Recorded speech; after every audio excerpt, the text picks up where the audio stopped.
Dans cette vidéo, nous allons en apprendre un peu plus sur l'adressage des cellules. Nous avons vu que lorsque nous déroulions une formule, les cellules suivantes contenaient des formules différentes, mais cohérentes avec le déroulement.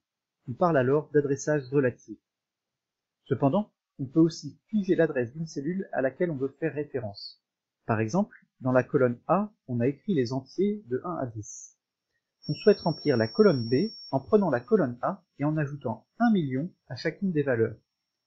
Pour cela, il me suffira de rentrer dans la cellule B1 la formule égale A1 plus $D $3.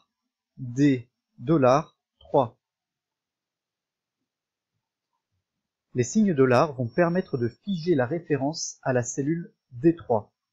Ainsi, lorsque je vais dérouler ma formule dans la colonne B, la référence à la cellule A1 va être modifiée en A2, puis en A3, etc.